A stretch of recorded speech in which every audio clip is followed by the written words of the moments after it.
Nacional de Meteorología, en un informe especial para Contraportada Radio. Juan de la Rosa les informó. Señores, gracias, Juan, por este informe que nos acaba de dar. Ya sabemos que tenemos una vaguada a la vista, así que a andar precavido, sobre todo con este cambio climático. Está haciendo una temperatura muy agradable, sobre todo temprano en la mañana, y eso también ha desatado mucha gripe. Ahora mismo hay muchas personas con gripe, sobre todo los niños. Hay que tener muy en cuenta esto, que ya como retornaron al colegio, también sabe que se propaga mucho más fácil. Bueno, hablando de gripe, hablando de todo eso, hablando de que tenemos que cuidarnos un poco, hay un padecimiento crónico inflamatorio que no es propio de la vejez. Se puede considerar como la artritis reumatoide, que esto provoca entre el 25 y el 30% de la incapacidad laboral. Esta y otras enfermedades inflamatorias reumatológicas causan la mitad de los casos de discapacidad permanente y provocan alrededor de un 25 a un 30% de invalidez, situación que podría disminuir con una detección y tratamiento precoces. Hoy tenemos aquí a una querida amiga, tengo mucho tiempo viéndola y aprovechamos para enviarle saludo a Vivian y a Charles. Teresa Martínez, de la Fundación Marte. Con Z al final. Martes. Ajá. Bueno, como martes de hoy, pero martes con sí, Z. De hablarnos un poco sobre todo lo que está haciendo la Fundación, si hay una cantidad clara de personas que estén padeciendo esta enfermedad, cómo pueden las personas seguir haciendo su vida normal, diríamos, aún padeciendo de ella. Es una de nuestras protagonistas de la mañana de hoy aquí en Contraportada Radio. La actualidad socioeconómica, los negocios, la política, de la mano de los protagonistas de las historias. Contraportada Radio. Buenos días y bienvenida, Teresa. Muchas gracias, Kelvin. Gracias por la invitación. Y lamento no ver a Tommy, que es un amigo de hace muchos años, realmente. Inclusive trabajamos juntos en una ocasión. Y gracias por la invitación, de verdad. Bien temprano en la mañana. Sí, mira, tú sabes que, bien, aquí leyendo un poco de lo que tiene el brochure de la Fundación, o mejor dicho, de Un Paso de Fe, según la Organización Mundial de la Salud, la artritis reumatoide es una enfermedad que afecta aproximadamente a 40 millones de personas en el mundo, de las cuales 2 de cada 3 pacientes son mujeres y usualmente se presenta entre los 35 y 60 años. Háblanos un poco sobre todo de iniciando de esta cifra, una cifra alarmante, quizás aquí en República Dominicana. ¿Cuántas personas estará padeciendo de artritis reumatoide? Y quizás no lo sabe. Sí, mira, lamentablemente en este país no hay estadística de nada. Eso es una pena. Una realidad penosa. Sí, exactamente. Pero las estadísticas dicen que el 1% y ha aumentado, el 1.5% de la población mundial padece o padecerá artritis reumatoide. Tú lo extrapolas a República Dominicana y el 1%, ¿cuánto es? De 10 millones. Pero diagnosticadas no hay una cifra exacta en el país. Sí, se supone que tiene que haber más de 50,000 personas, entre ellas las que no tienen ni idea de lo que está pasando. Y la artritis reumatoide, como tú bien lo dices leías en el brochure, no es una enfermedad únicamente de envejecientes. Hay lo que se llama la artritis idiopática juvenil, que se desarrolla en niños. Incluso en el Hospital Robert Reed Cabral hay una unidad de reumatología donde hay niños que padecen la enfermedad. Wow. O sea que, y yo debuté a la edad de 23 años. Teresa, ¿cuál es la principal causa de esta enfermedad? Mira, no hay un estudio que diga per se qué es lo que la origina, pero se dice que es un gen predispuesto que el ser humano tiene, que puede desarrollar la enfermedad. Teresa, muchas veces cuando Nere Acosta por aquí, muchas veces las personas entendían que la artritis era una enfermedad para ancianos. De hecho, cuando yo estaba chiquita, yo pensaba y escuchaba a las personas mayores con problemas de artritis y como que era un problema de la vejez. Sin embargo, aquí en el brochure que estoy mirando, y como ya tú dices, o sea, a los 20, ¿cuántos años? 23 años. A los 23 años, ¿cuánta gente joven están hoy día sufriendo de artritis? Pero entonces también me llama la atención que hoy día la gente se supone que se cuida más, tiene más conocimiento, hace ejercicio y todo eso. ¿Eso no tiene nada que ver con el estilo de vida que uno pueda llevar? ¿Esto es algo genético? No necesariamente, porque hay factores ambientales que hacen que la enfermedad debute y desarrolle. Por ejemplo, factores emocionales, alguna infección puede hacer que tú, inclusive, recuerdan de la chikungunya, ¿recuerdan? La persona que padeció chikungunya y tenía predisposición genética de una artritis reumatoide, debutó con la chikungunya. Y los que no, pues no, realmente se quedaron con secuelas que duran hasta alrededor de 2 años. Y el que le dio chikungunya sabe lo que es un dolor de artritis reumatoide, porque es increíblemente fuerte. Era lo que las personas hablaban, que le dolían mucho las coyunturas, exacto, los codos, las rodillas, los dedos y todo eso. Gracias a Dios nunca me dio la chikungunya, nunca bueno. me dio. Pero imagínate un paciente de artritis como nosotros, como a mí me dio la chikungunya. Era doblemente. O sea, aquello fue, yo duré 5 días en cama. Imagino que el dolor... Así mismo fue. Hablaba sobre todo de que no es una enfermedad netamente circunscrita o circunscrita a la vejez. También hay jóvenes a los adultos que mayores. Exacto. O sea, hay personas que ya jóvenes que están padeciendo. ¿Cómo las personas primero pueden identificar que tienen la artritis? ¿Hay alguna sintomatología de otra manera que no sea, porque por ejemplo el dolor en los huesos o el dolor dentro de las coyunturas, o cómo? Unas alarmas que se encienden, por ejemplo, en la mañana cuando te levantas. Tú te levantas como que tú corriste un maratón con una fatiga, y esa fatiga va mejorando a medida que va subiendo el día y va subiendo el sol. Entonces, cuando tú te levantas como que siempre con este cansancio, esta no deseo de pararte de la cama. Otro como detonante, que te entraron a palo. Ajá, otra alarma es la inflamación. Puedes tener alguna coyuntura inflamada. Cuando la tienes inflamada se calienta. Tú la sientes como caliente y se pone como rojiza. Esa es otra alarma que tú puedes sentir. A mí, yo empecé con un dolor en el antebrazo que no se me quitaba con absolutamente nada. Fui a un ortopeda, él sabiamente hizo todo lo que tenía que hacer, pero cuando él entendía que ya hasta donde su conocimiento le permitía, ¿qué él hizo? Me dijo, ya esto no es osteoartritis, esto es reumatológico. Vamos a referirte a un reumatólogo. Y esa fue la primera vez que yo oí un reumatólogo. No fue la primera vez, fue la segunda vez que lo oí, porque ya mi mamá había padecido una enfermedad autoinmune, porque la artritis no es solamente ósea, es autoinmune. Te afecta las articulaciones, pero te puede afectar cualquier otro órgano del cuerpo. Los pulmones, el corazón, los ojos, puede afectarte cualquier otro órgano importante. Que eso es bueno hablarlo, porque también están esos mitos que uno entiende que es solamente un tema de las articulaciones y los huesos, y no es así, vamos más allá. Por eso es, y veo aquí, me encanta la verdad que este brochure, porque está sumamente completo, es un resumen para aquellos que no somos médicos, porque a veces el lenguaje médico es un poquito difícil, pero tenemos un lenguaje aquí bastante llano y bastante interesante para la gente común. ¿Cómo uno dice, aquí en República Dominicana no llevamos estadística y todo eso, pero tú hablabas de que las consecuencias de que esto no solo afecta las articulaciones, sino ni los huesos, sino otros órganos, y la gente se puede confundir. Es que yo tengo un problema cardíaco, pero a lo mejor no es que es un problema cardíaco, es un problema que ya tú vienes arrastrando por una... Bueno, realmente tú desarrollas el padecimiento y a medida que va transcurriendo el tiempo es que van siendo afectados los órganos. En mi caso, yo no tengo lágrimas, porque yo tengo resequedad ocular, y no tengo lágrimas, o sea, a mí no, las lágrimas no me corren, Sí, lloro, claro, pero las lágrimas no me corren. Entonces, eso también es parte de la artritis reumatoide. Puede afectarte los pulmones. Hay personas que hacen pulmones reumáticos, nódulos pulmonares. Esas bolitas que te salen en las mismas coyunturas ya afectadas, eso te puede salir en los pulmones.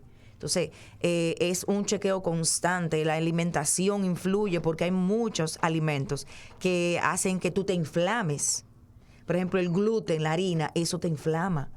Hay alimentos que a unos sí, a otros no. Por ejemplo, los granos, hay personas que no le hacen bien. Y las carnes rojas tampoco le hacen bien. Entonces, es un conjunto de tú ver qué es lo que te funciona y lo que no, y ir haciéndolo poco a poco para que tu salud tenga calidad de vida. Y aparte de eso, por ejemplo, ahí mencionas unos puntos importantes, sobre todo con la alimentación, quizá. ¿Cuál otro tratamiento puede llevar esta persona? ¿Puede hacer ejercicio? ¿Puede...? Sí, dependiendo del grado de daño que ya exista. Pero hay tratamientos. Hay tratamientos que frenan la enfermedad, que la frenan, que van a 100 kilómetros por hora y te la ponen a 5 kilómetros por hora. O sea, te la frenan de una forma donde tú puedes continuar tu vida laboral, tu vida familiar, todo eso. Y realmente...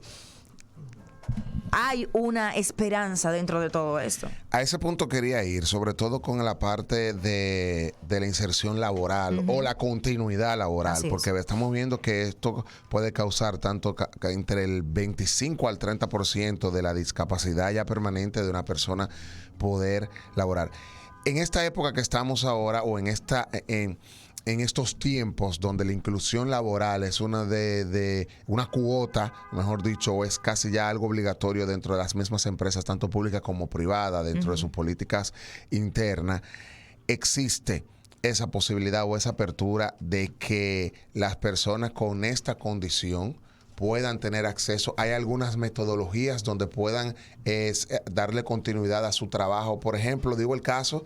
En Edesur trabaja una persona ciega que tiene todo como su computadora, todo lo demás está preparado, acomodado a la condición en la cual ella tiene. Entonces, una persona con esta condición, ¿se existen esos equipos, existe esa modalidad de que pueda seguir con su trabajo y adaptarse a la condición que pueda tener la persona? Claro que sí, porque como tú te das cuenta, yo tengo deformidad tanto en las manos como en los pies. Y yo tengo todo un tiempo, Teresa, porque yo tengo mucho tiempo mucho tiempo viéndote, y yo te he visto trabajar. Tú no viste en ella nunca ninguna discapacidad, ni ninguna... No, la artritis honestamente, yo tengo, del tiempo que yo tengo conociendo a Vivian y a Charlie, ese tiempo yo tengo viendo a Teresa. Porque una persona con artritis no es una persona discapacitada. Bueno, puede llegar a serlo. Esto es una discapacidad. Porque yo realmente funcional, soy funcional porque yo no lo he permitido. Pero cuando una persona te ve y ve tus manos en la condición que yo las tengo, ve una discapacidad, porque no puede escribir con la rapidez que lo hace otra persona, no puede hacer trabajos manuales como lo hace una persona con las manos totalmente sanas. Pero aún así somos personas productivas, y si la enfermedad es detectada a tiempo y medicada a tiempo, no llega a estas condiciones. No, realmente no llega, porque ahora mismo, como te decía, hay medicamentos que frenan la enfermedad, no revierten el daño, pero sí no permite que siga haciendo daño. Y corroborando, para complementar la pregunta que te hice, que va muy de la mano de la frase del día de hoy, de que en medio de esas dificultades ya hace la oportunidad. ¿Cuántas oportunidades no has encontrado tú? ¿Cuántas oportunidades quizás no has encontrado la persona con esa condición? ¿O han buscado una inventiva, han hecho algo creativo donde dicen, espérate, esto a mí no me va a frenar, si yo no puedo utilizar la mano, déjame hacer otras cosas? Sí, claro. Podemos utilizar otro tipo de... Ahora tenemos los comandos de voz que pueden hacer muchísimas tareas, diríamos, por nosotros. No, y te digo una cosa, yo escribo, yo tengo mi computadora, yo tengo mi celular, y yo escribo no con la rapidez que otras personas, pero lo hago, y hago las cosas que tengo que hacer.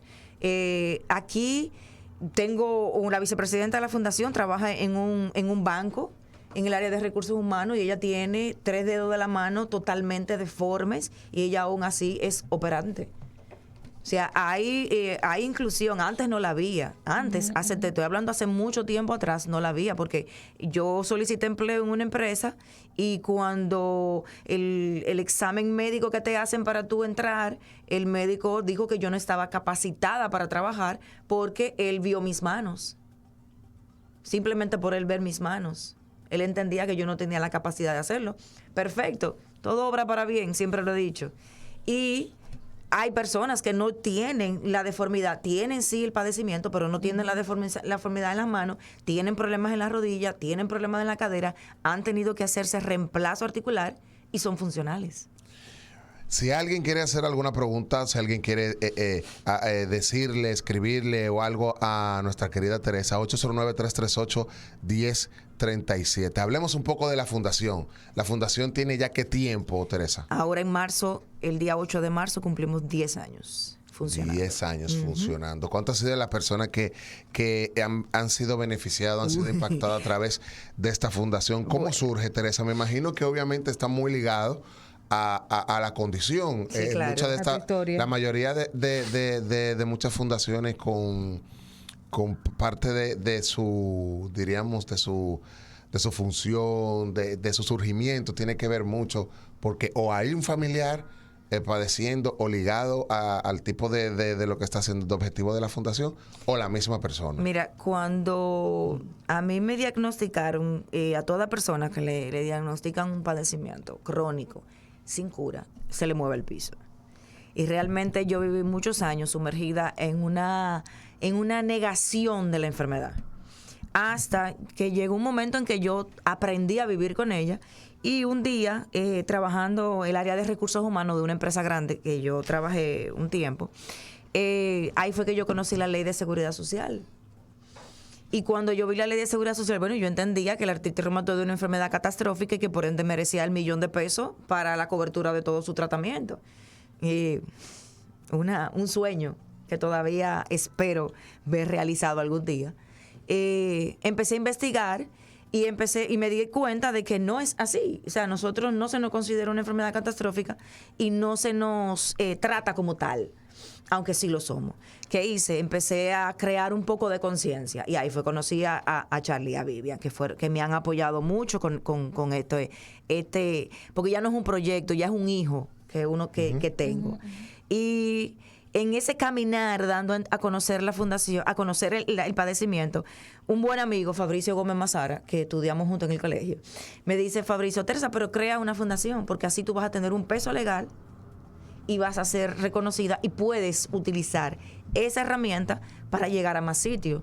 Yo le dije: mira, me parece bien. El hecho de crear la fundación me obligó a renunciar de mi empleo. Y por eso la fundación se llama como se llama, Un Paso de Fe, porque eso fue lo que yo di, un paso de fe. Porque imagínate, eso es como tú tirarte al vacío, porque tú dejarte un sueldo, un salario per se, sea fijo, con beneficios de un seguro médico, a no tener nada de eso. Yo dije: bueno, señor, tú respalda, tú envía, tú respalda. Y así mismo fue. Cuando lo hago, renuncio a mi trabajo, recibí apoyo en la empresa donde trabajé, gracias a Dios. Y recibí apoyo, o sea, al principio todo el mundo me decía que yo estaba loca, porque ¿cómo tú vas a dejar de trabajar para hacerlo? Los pasos de fe mayormente generan es locura, realmente es locura. Pues ya vamos a cumplir 10 años, gracias al Señor, y no te puedo decir la cantidad de gente que hemos ayudado, porque nosotros no llevamos un registro de logros, porque cada día es un logro. Wow. Y cada día que nosotros levantamos una llamada para recibir a una persona con una situación y nosotros podemos por lo menos canalizar la ayuda, es un logro, y eso lo hacemos día por día y no es vanagloria, es simplemente que eso es lo que para eso fue que vinimos a la tierra, para servir a otros, no para que nos sirvan. Teresa, hablando de la gran cantidad de personas que ustedes han ayudado a lo largo de estos 10 años, me imagino que has podido identificar, y hablando del sistema de salud, de coberturas y demás, ¿cuántos dominicanos han llegado allá con la desinformación, o porque no tienen seguro médico, o porque los medicamentos son sumamente costosos, o qué nos falta, porque cuando uno sale tal vez de la burbuja en la que uno tal vez se mueve, y uso la burbuja porque a veces hay muchos invitados que vienen aquí,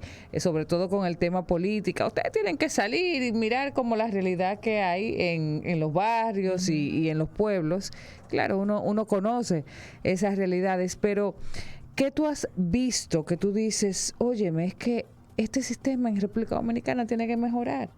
O sea, porque nosotros lo hacemos a través de la fundación, por ejemplo, damos este tipo de ayuda, damos la educación o damos el medicamento, pero si tuviéramos un sistema de salud que pueda proporcionar, ¿qué tú le dirías? Por ejemplo, si tú ahora mismo te tocara defender a aquellas personas que padecen de esta enfermedad y que no tienen los medios ni los recursos para sobrellevarlo. Muy buena tu pregunta. Yo tengo un diplomado en Seguridad Social. Fui miembro del Consejo Nacional de Seguridad Social por 2 años. O sea, yo de seguridad social le puedo hablar a cualquiera. Y he peleado por esto. Realmente esa fue la misión, pelear dentro del sistema. Porque la gente culpa al médico, culpa a la ARS, culpa al prestador. Pero es el sistema que tiene el problema. Ahora mismo, el decreto de ayer del presidente llamando al Congreso para trabajar todo lo que está pendiente, y entre ellos está la modificación de la Ley de Seguridad Social. Pero la modificación en unos cuantos aspectos. La CISALRIL está trabajando con una ampliación del catálogo de medicamentos, tiene años trabajando con eso. Nosotros hemos hecho todo lo humanamente que se nos ha pedido y lo que no se nos ha pedido. Hemos levantado inclusive la voz internacionalmente porque somos miembros de la BioRed CAC Foundation, que agrupa 38 organizaciones de 5 países. Y este año asumimos la presidencia de la BioRed CAC Foundation y pretendemos traer esas 38 organizaciones para acá, para la República Dominicana, en un BioSummit, para hablar sobre seguridad social y sobre derechos del paciente y del ciudadano, porque no es paciente, es el ciudadano. Es el ciudadano. Porque todo el mundo es paciente en algún momento de la vida. Eso sí es verdad. En algún momento de la vida tú eres paciente de lo que sea. Entonces, lo que tiene problema es el sistema. Aquí no hay régimen de consecuencias dentro del sistema por las faltas. Aquí hay violaciones a los derechos de los afiliados. Y no, la DIDA, aunque hace un buen trabajo, todavía le faltan muchas cosas. Le falta poder llegar un poco más allá que no se lo permiten. Entonces, hay una serie de cosas que hay que mejorar, que no es solamente el % de la ganancia de las AFP. No es solamente darle independencia a la DIDA y a la TCS. No. Aquí hay que pensar en el mayor aportador del sistema, que es el afiliado. Tú sabes que cuando tú hablas de la DIDA y vemos el sistema de seguridad social, tú dices, es que hay varios organismos que son los que están trabajando eso, que se supone, hay un grupo de gente trabajando, se supone, para eso. Sin embargo, y las leyes pudieran estar. Tú hablas de sistema de consecuencias. Entonces tú dices, ¿qué es lo que nos falta? Tal vez sería un poquito de voluntad. Porque están las instituciones, están las leyes, pero no se cumplen. Entonces el ciudadano al final de cuentas dice, pero ¿para qué yo voy a echar este pleito? Entonces se van o lo dejan así. Sí. Prefieren pagar la consulta, el estudio, el medicamento, prefieren pagarlo cuando el dominicano tiene una palabra en la boca eternamente. Es no se puede, no te cubre. Eso no está cubierto. Y señores, yo he tirado pleito en sitio que ustedes no se lo van a creer. O sea, yo he ido a sitios a hacerme estudios y me dicen, a ti se te acabó la cobertura de ese estudio. Yo le dije, búscame en qué parte de la ley dice eso. Porque yo tengo el plan básico de salud. Que la gente cree, no, yo necesito un voluntario. Mentira, el plan básico te lo da todo. Y a veces hasta te Pero cubre que hay más cosas estudios- que Claro cuando que tienes sí. un Pero que hay complementario. estudios que supuestamente en algunos sitios, bueno, yo en diciembre me hice varios estudios y hay exámenes que el seguro no te lo cubre, que te dice que no, ese análisis en específico no te lo cubre el seguro. Falla del sistema. Y Por tiene- ejemplo, el análisis para tú determinar la vitamina D en sangre, en tu cuerpo, en tu organismo. Eso no está cubierto en la seguridad. Eso no está cubierto. De hecho, eso fue uno de los que yo me Y yo hice. tuve que pagarlo el mío, pero eso es un error. ¿Tú sabes por qué? Porque la vitamina, la carencia o el déficit de vitamina D en el cuerpo crea enfermedades que con una pastilla al día de vitamina D de 2000 miligramos se resuelven. La fatiga, dolor muscular, dolor óseo, ese tipo de sintomatología. Cuando un endocrinólogo te dice, tú tienes la vitamina D bajita, tú tienes que tomar diario una dosis de vitamina D, tu organismo cambia inmediatamente. Sí. Entonces, esas son de las fallas, de las revisiones que tiene que hacer el Plan Básico de Salud. Me voy a hablar como el dominicano que no soy así. Yo para mí mi país es lo mejor y yo estoy feliz No, yo aquí. siempre he dicho que el pleito se y echa he aquí. hecho, sí, No pero fuera. me voy a montar en el personaje del dominicano que aquí esto no sirve y que lo que sirve es Nueva York, no Estados Unidos, Nueva York, porque en Nueva York, pero hay un sistema de consecuencias y es, por ejemplo, las demandas. O sea, cuando se detecta que hay una negligencia, ya sea de un centro de salud, ya sea de un médico en específico, y por eso tal vez que se cuidan tanto y hay tanto papeleo. Yo me reía porque, como te comentaba, en diciembre yo me hice varios estudios y yo decía, Dios mío, pero es que yo no entiendo el desperdicio de papel. ¿Cuánto papeleo para poder uno hacer todo lo que uno se va a hacer médicamente hablando?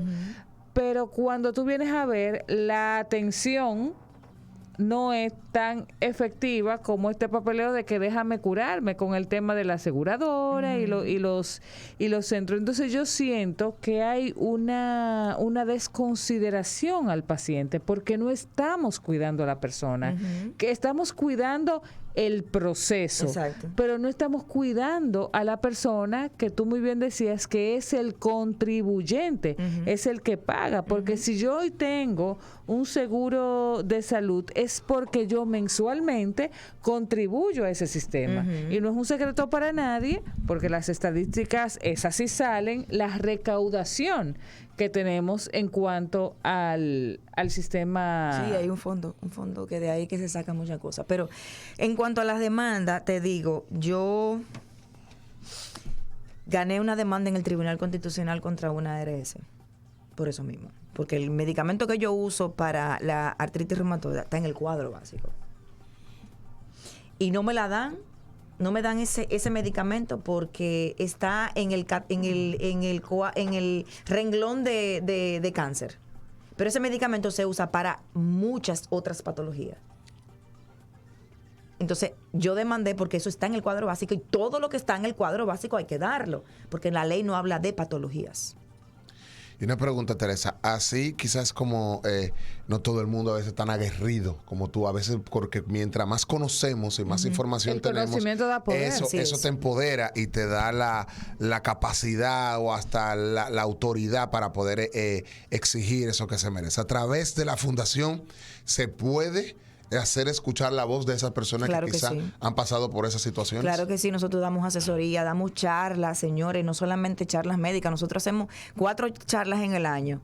Ahora viene la primera, que es en el aniversario, y siempre nosotros hablamos del derecho del paciente, del afiliado. Siempre hablamos sobre eso. Y sí, yo trabajo con un equipo que yo cualquier cosa solicito su asesoría. Abogado, técnico de la seguridad social, todo eso.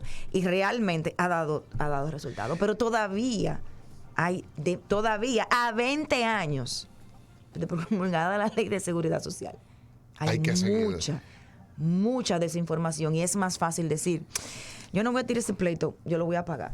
Pero Sí. así en ese tú pagar la canasta familiar, el gasto, te va incrementando. Exacto. Cuando no debe ser así. Exacto. Tú sabes que otros de los programas que pueda tener la fundación y que tú quieras dar a conocer aquí, que las personas que nos están escuchando, quizás familiares que tienen esta condición y no conocían de la fundación, esos programas los cuales abarca ese tipo de acompañamiento, de las charlas, de ir a echar ese pleito justamente porque la habían asesorada con las personas pertinentes sobre esto, y otros quizás lo que estén en una fase inicial, me imagino cómo hasta lidiar con la enfermedad, cómo aceptarla, tienes todo ese tipo de... Claro que sí, nosotros trabajamos, tenemos un equipo maravilloso de los mismos pacientes, y aparte de todo eso, tenemos personas, como te decía, que nos apoyan, y médicos de todas las especialidades, porque como es una enfermedad de autoinmune, puede afectar cualquier otro órgano. Nosotros tenemos profesionales que nos apoyan, que nos acompañan, que son los que nos dan las charlas a los pacientes, y también los técnicos que tenemos, que también cuando decimos que vamos a hablar sobre derechos, ahí están apoyándonos también, y en cualquier otra información que necesiten, estamos ahí a la orden. Señores, Buenísimo. Un Paso de Fe. Esto es una fundación hermosísima que hace varias actividades y sobre todo trayendo la esperanza a aquellas personas que tienen esta condición. Ahí se puede seguir, se puede seguir. Esto va muy de la mano con nuestra frase del día de hoy. Hay oportunidades en medio de las dificultades. Mira, Teresa, yo tengo tiempo viendo a Teresa, tiempo defendiendo esta fundación y sobre todo padeciendo esta condición que no te ha parado, no te ha puesto ese límite, nos lo ponemos nosotros mismos cuando nos hacemos sobre todo víctimas de las condiciones. Gracias, Teresa. Vamos a dar el teléfono, las redes sociales donde la persona puede contactar, y si tienen algo que vayan a realizar pronto para que la persona también los conozca. Próximamente, en marzo, te mandaré toda la información del lugar y hora del 10º aniversario de la fundación. Queremos hacer algo bien bonito, y nuestras redes sociales son en Facebook, Fundación Un Paso de Fe, para pacientes de artritis reumatoide, en Instagram, Fund Un Paso de Fe, FUND, Un Paso de Fe, en Twitter, Un Paso de Fe, y los teléfonos de las oficinas, 809-333-8212. Si no contesto porque estoy fuera, pueden dejar el mensaje que yo los recojo. Gracias, Teresa. Gracias a ustedes por la oportunidad. Señores, hacemos una pausa. Cuando regresemos, las principales noticias. También nuestra querida Onisela Valdés, conectamos con ella, que nos habla sobre esos errores que se deben de evitar a la hora de viajar. Y Ángela Enríquez, proclamada candidata a vicealcaldesa de Santo Domingo Oeste, acompañando a Manuel Jiménez, viene a estar hablando con nosotros sobre la propuesta que se tiene a través del segmento Tu Propuesta 2020. Hacemos una pausa y ya regresamos. 103.7. Contraportada Radio.